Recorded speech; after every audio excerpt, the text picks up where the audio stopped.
Shedeur Sanders is viewed as one of the best quarterbacks in college football, but how far can he take this Colorado program in 2024? You are Locked On Buffs, your daily podcast on the Colorado Buffaloes, part of the Locked On Podcast Network, your team every day.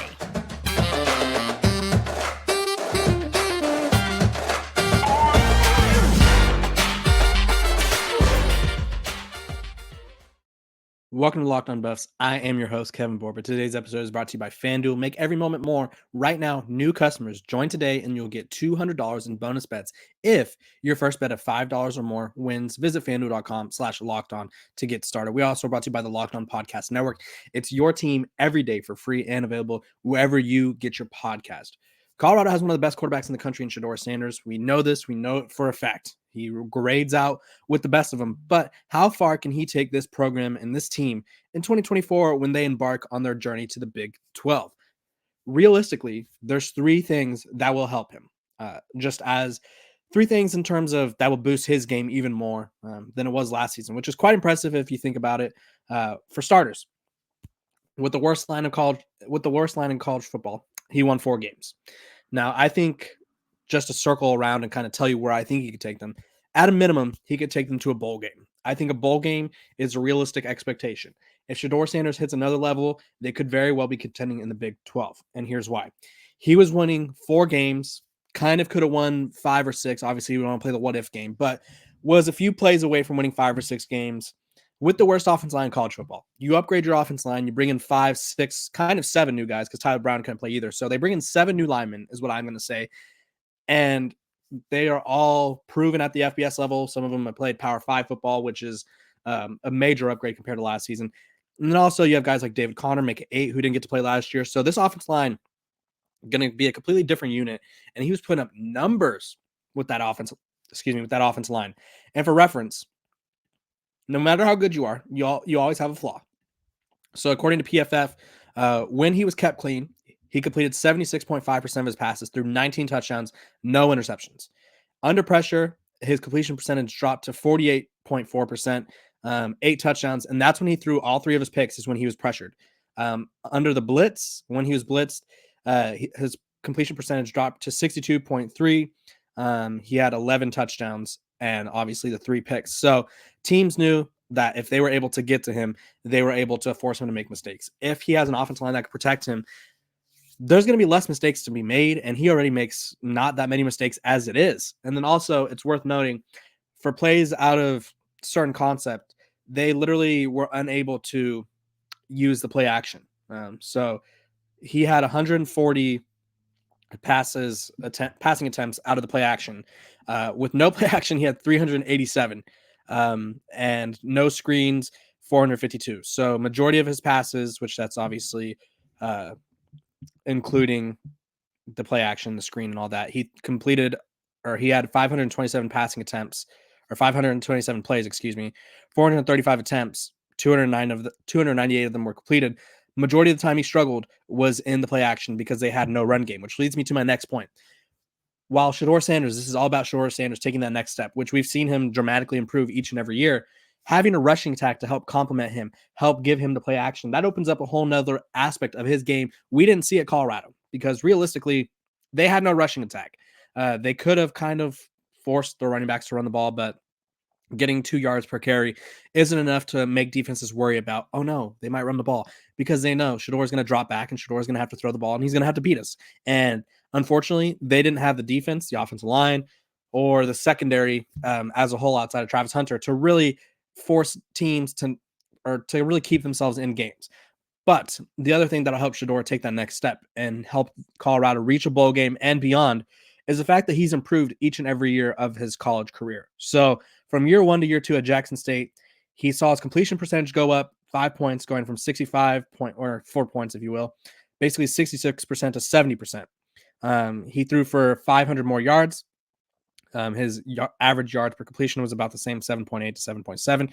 He threw 10 more touchdowns and 2 less interceptions. And then he also took, 12 less sacks. Math is hard. And his rating was better by 9 points. So that was year 1 from year 2 at Jackson State. Obviously, he's already been playing college football. D1 football, but that's the FCS level. So I'm going to count them as two kind of separate things where year one from year two at Colorado, I expect there to be a jump. I expect his completion percentage to either remain the same or improve a little bit. It was 69.3. I expect him to throw for more passing yards, more touchdowns, and I expect him to not be taking 52 sacks. So if Shedeur Sanders is protected, has a running game to complement him, and just simply improves like he has shown he does throughout his college career, this Colorado team could go further than most people expect. I think a lot of the times, especially in college football, we think of how this team was last year, what you did for me today compared to what you will do for me. And Colorado, they didn't do a lot for us. They gave us a lot. They got a lot of attention and they got a lot of buzz. But as soon as the you know what hit the fan, everyone was out. And so I think too many people are comparing that Colorado team to this one. Coach Prime himself said they're going to be starting a whole new offense line, a whole new defense line. Those were their biggest weaknesses. So their offense line is going to be completely revamped. Their defense line, I think, had some solid guys. And those guys that were solid are probably now going to be rotational pieces, which is what their role should have been. But when you bring in so many guys that I want to say aren't talented, but aren't starting caliber, and you make them start, it gets a little tricky in the trenches, and that's the last place you want it to get tricky. So I think Shedeur Sanders is poised just for the team around him to kind of lift this team up to a bowl game at least, and anything beyond that is solely because the things around him are helping him succeed. Because obviously in college football, oftentimes, unless you have Iowa's defense, which is like one of the best defenses in recent memory to be complimented by one of the worst offenses ever, oftentimes it depends on quarterback play as to how far you could go. We saw Caleb Williams kind of carry USC to the Pac-12 title game 2 years ago. This past year, he wasn't able to carry them because he struggled a little bit. I would say he had not a down year, but he wasn't having as much success. Now, there's a lot of things that go into play with that. The offensive line, the defense struggling, that hurts. Look at Washington with Michael Penix. They won a lot of games. Their quarterback kind of covered up their poor defense, their poor pass defense. Same thing with Texas. They had a really good, obviously they had a really good rush defense, but their quarterback and their offense kind of made up for their passing defense. Alabama, they had a dynamic quarterback that really hid the flaws of the rest of the team. So if Shedeur can hide the flaws that this Colorado team has, this Colorado team, they'll make a bowl game. I'm telling you right now, I think at a minimum they win 6 or 7 games. I think if he takes another step and is able to kind of grow within the offense that Pat Sherman will install, this team will be a lot better than people realize. And I think Shedeur Sanders could lead them to a bowl game and beyond. And beyond for Colorado is contending for the Big 12 title. Whether it works out, we'll have to wait and see. But in year one in Colorado, he graded as the 26th overall quarterback in college football. Guys like Jaden Daniels, Bo Nix, Dylan Gabriel, Carson Beck, Caleb Williams, Jalen Milroe graded above him. He had a passing grade of 89.2, which is compared to the rest of college football was very, very good. Only people that ranked above him in his passing grade was Dylan Gabriel, Penix, Beck, Preston Stone, Jaden Daniels, and Bo Nix, and a few of those guys are no longer at the college level. So Shedeur Sanders has the makings, he has the intangibles, the arm, and the accuracy to be one of the best quarterbacks in college football. I think he's going to take a major step and lead this Colorado team to a level that most people aren't expecting. I think they're going to treat this Colorado team as any other team where it's like, okay, in year one, they won 4 games. So in year two, they'll probably win 6. No, you got Shedeur Sanders at the helm. I think it's a minimum of 6 wins. After that, it's all based on how far Shedeur could take this team. And I think he can take them pretty dang far, if I may say so myself. This episode of Locked On Buffs is brought to you by our sponsors over at FanDuel. Happy Super Bowl to all who celebrate from FanDuel, America's #1 sportsbook. If you're like me, Super Bowl Sunday is all about scoring the best seat on the couch, grabbing your favorite football snacks, and placing some super bets. I'm telling you, right now, I'm looking at where am I going to watch the game? Am I going to be eating some pizza? Am I going to be eating some wings? What bets am I looking at? Am I looking at the Gatorade color, the national anthem bet, which direction Christian McCaffrey runs first? Those are all options. And let me tell you, FanDuel has so many ways for you to end the season on a W or 2 or 3. Not only can you bet on who will win the Super Bowl 58, but FanDuel also have bets for which players will score a touchdown, how many points will be scored, and so much more. New customers join today and you'll get $200 in bonus bets if your first bet of $5 or more wins. Again, you get $200 in bonus bets if your $5 bet wins. $5 or more. Just visit fanduel.com/lockedon to sign up. That's again, fanduel.com/LOCKEDON. Make every moment more with FanDuel, an official partner of the NFL.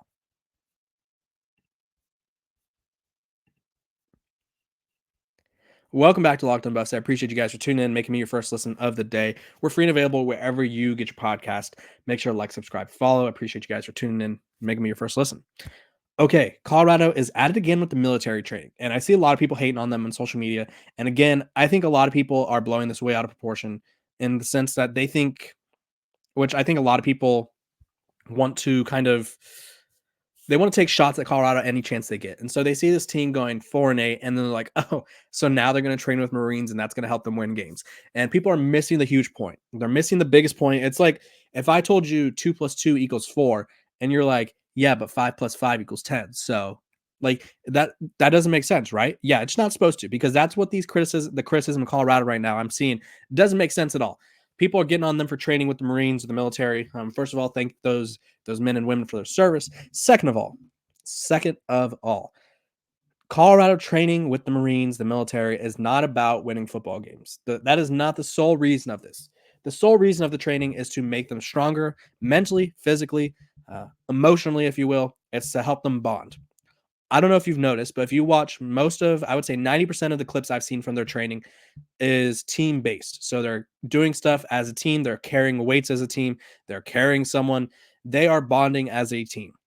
If you guys watched the Amazon documentary, the Coach Prime series, first of all, it was a great show. Who doesn't love a good doc? But if you didn't, you missed out on what two leaders on this Colorado team said. And I don't know if they brought it up to Coach Prime, but I imagine he watched back the documentary and saw this and maybe factors it in. And even if he says he won't, I think he will.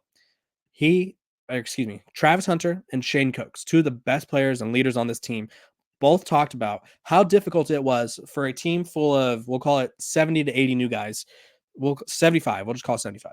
How difficult it was for 75 new players to come together, win games, and be on the same page. That's a lot of new faces. That's a lot of me football. Not me personally. Me football in the sense of I'm boosting my draft stock. I'm boosting my NAL. I'm doing this for me. And I think a lot of people are not realizing that this military training is not to help them with X's and O's. It's to bring them closer together. That Colorado team last year was not close. You could tell Coach Prime said he didn't care about them being close. And I think that was one of his few, I would say there's like 5 main mistakes, which I could talk about on a different episode, that I think Coach Prime made in year one. And I think one of them was kind of not validating the importance of a team coming together. He talked about how he played for teams with the quarterback and receiver didn't like each other, and the teams won. And I think that's great. I also think it's a different era. I really do. Coach Prime comes from that era of no nonsense, no feelings, no this, no that. And obviously, youngsters like myself, we are, I won't say emotional, but we're just more thoughtful about other things. Like we care about relationships. And I would say back in the day, they cared more about just doing the best that they could because that's what they wanted to. I'm not saying that the team doesn't do that, but I do think it's a different generation, as a lot of old people like to tell me. But this Colorado team, they needed to bond, they needed to come together. And that's exactly what this military training is doing, because I think too many people are getting caught up in what it's not doing. It's not helping them win. First of all, no one's hosting sanctioned practices right now. If there's a team practice right now and the coach is involved, NCAA whistle, go check them out. By the way, guys, I need to tell you guys about what this cool thing Locked On is doing. They have launched their first ever national sports 24/7 streaming channel on YouTube. Locked On Sports Today is here for you 24/7, covering the top sports stories of the day with local experts of Locked On, plus our national shows covering every league. Go to Locked On Sports Today on YouTube and subscribe to the first ever national sports 24/7 streaming channel. You won't want to miss out. It's really cool. They're covering everything you need to know on sports, and all sports too. But back to the military training. Colorado was missing an edge. They were missing a team bond. I think this edge helps them fight through adversity because, like I said before, they got punched in the mouth. Really, the Oregon game punched them in the mouth, but that was like, okay, they're not competing with a top, I think Oregon was like top 7 or top 10 team at that time. And then they lose to USC, but they kind of hung around. And it was like, okay, Colorado can hang around. And then they they barely escape Arizona State, which is fine. I mean, Arizona State had a good defense, and I would say Arizona State and Colorado were closer than people want to admit. And then this is where it went downhill. They play against Stanford. They host them. They go up 29-0. And then all of a sudden, they blow a 29-0 lead. And that is detrimental to the team. And more importantly, they blow a 29-0 lead, which goes viral, like beyond viral, because everyone's hating on them. And then they have a bye week to sit on it, and their season collapsed from that point on. Like if it already had it collapsed, that was the breaking point, I think, for the season. And you could tell that this team is not ready. Players in the locker room looked distraught. Players on those well-off media videos, it wasn't the same energy. I could tell you that. And even Coach Prime was like, that energy you guys have been getting on social media, get ready for it to change. Because that was the breaking point of the season. And I don't think that team is ready for adversity. And I'm not saying this military training is going to get them ready to fight wars. I'm not saying it's going to like make them mentally tough and get them to 10 wins. Or because they're mentally tough, they'll get to 10 wins, but it's making them mentally tougher. And I think that's a big aspect of what this team was lacking last season. I think they had some mentally tough people. I think Shedeur Sanders is one of the toughest people in college football. Not a single time did he complain about the offensive line. Not a single time did I think he choose to sit out. I think he was kind of forced to sit out because of the injuries. He said he couldn't, his back was killing him. He couldn't throw, couldn't walk. Like it's one of those things where he's tough. They have tough guys. I'm not going to name everybody who I think is tough, but they have tough individuals. But as a whole, that team was not tough. And this is what that training is doing for them.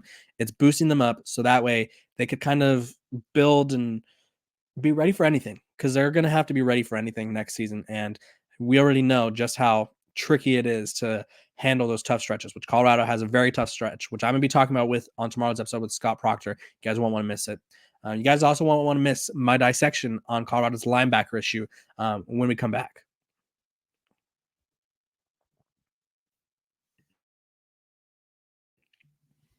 Welcome back to Locked On Buffs. I appreciate you guys for tuning in, making me your first listen of the day. Like I say all the time, we're free and available wherever you get your podcasts. So appreciate you guys for tuning in. Again, you guys are the wind beneath my wings. You guys have helped me grow the show dramatically. We're nearing 5,000 subscribers. Let's get there by Valentine's Day. Love the show. Love you guys. So let's get there by the day of love, We're talking linebackers. Coach Prime made an appearance on Undisputed recently, and you guys have been getting on me for saying that linebackers is the weakest group, and I still think it's the weakest group. And Coach Prime clearly thinks it's the weakest group. So when talking on Undisputed, he quote unquote said, he was talking about how there's going to be a new offensive line, new defense line. And he goes, I believe we have everything we need to be successful. We're probably going to get one or two more linebackers. And a lot of you were like, they have Levante Bentley, they have Brandon Gantz. And you know what? They do return guys that have quality experience. But guess what? I'm not convinced that those guys that they are returning right now changes anything for that defense. I think they will be consistent, but I don't think they're game changers. Now, it's going to be hard to find game changing linebackers in the portal. Obviously, in the spring period, most of the guys that are in the portal are guys that lost position battles, recruits that didn't really fit at their school, or something else happened. So it's like, are you going to get a starting caliber lineman or linebacker, out of the portal? Probably not. But are you going to get some quality depth? Yes. And do they need more quality depth? Yes, because their linebacker group was concerning last season. I think because the offensive and defensive line were so bad, it took away how poor the linebackers were. But let me tell you, Colorado's highest graded linebacker last season had a 64.3, according to PFF.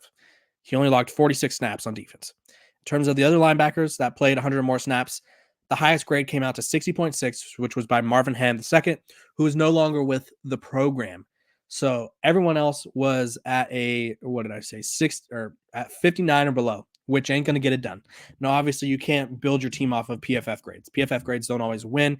It's supposed to be kind of like a talking point, not a crutch, if you know what I mean. Like, you don't want to base everything off PFF. But it just goes to show that Colorado had a lot of issues. They had a tackling issue, they had a run stopping issue. I think Trevor Woods being a linebacker, I think will help this team out. I don't think he had like the I won't say the athleticism to be a safety, but they clearly felt he was better in the box. Maybe like a hybrid linebacker safety type guy, maybe like the dude from Clemson, Isaiah Simmons, excuse me. I could not think of his name for a quick second. Now, obviously, Isaiah Simmons was covering wide receivers and all that, but Trevor Woods brings a different dynamic that I think this defense needs. I also think the linebackers that they brought in, LeJohntay Wester's brother, for one, he's not a really big guy. He's kind of undersized, and I think it's one of those things where it's like a depth piece. I talked about this multiple times throughout the offseason. not every player that's brought in is going to be brought in. Jalen Wester was his name. Excuse me. I think I said LaJohntay Wester's brother. I apologize, Jalen. Jalen Wester comes in, but he's 6', 200 pounds. He's like the size of a running back, if you will, or a receiver. And he's just not going to be able to. He's got to get bigger. Let's just call a spade a spade. The Big 12 is going to be very physical next season. Colorado plays just about every one of the physical teams. They play Utah. They play Kansas State. They play Baylor, who's very physical. Who else do they play? Texas Tech's going to be physical. They play a lot of the physical teams, and having smaller guys like that, they're going to need some guys to step up. Now, I think one of the linebackers they brought in was Keaton Wade. Not sure what his role will be, but he played a lot at Kentucky, and I think that's a big difference. I think he starts. They need to build this linebacker group up as much as possible because teams are going to want to run the ball down their throats. If you look at their schedule next season, which I broke down yesterday and we're going to talk about tomorrow with Scott Proctor, they play just a second. They play Nebraska. They were really good at running the ball. They play Baylor. Baylor's a physical team. UCF is going to have KJ Jefferson. I don't know what their run game is going to look like per se, but they have KJ Jefferson. And as good of a quarterback as he is, he's a dynamic athlete that can hurt you with his legs, and they might just quarterback power Colorado to death. Kansas State, really good at running the ball. So right now we're at 1, 2, 3. Arizona had a good running game last season. 4. Texas Tech had one of the best running backs in the country, and he's returning. 5. Utah, always one of the best running backs, always one of the best run games. 6. Kansas, really good running back, with a rushing attack, complemented by Jalen Daniels. And then Oklahoma State. So majority of their games, they have Ollie Gordon. If you don't know him, look him up. He's really good. Majority of their games, teams are going to run the ball, and they're going to run the ball down Colorado's throat. If Colorado cannot stop the run, it will be a disappointing season. I think adding more linebackers is vital, and that's why I keep saying they're the weakest position group, because this linebacker group currently is not where it needs to be to slow down the run. And I know that's going to be kind of a tough pill to swallow for a lot of people, but if you want to win games, you got to stop the run. And right now, this Colorado linebacker group, don't know if they'll be able to do that. But Coach Prime he's going to work in the portal as he does. That's what he does. He works in the portal. He gets things done. That's what he's been known to do. So I appreciate you guys for tuning in, making me your first listen of the day. We're free and available wherever you get your podcast. Make sure to like, subscribe, follow, give me those 5 stars. Make sure to tune in tomorrow. We got a special guest, and I hope to see you guys tomorrow on Friday. And I hope you guys have a great Thursday.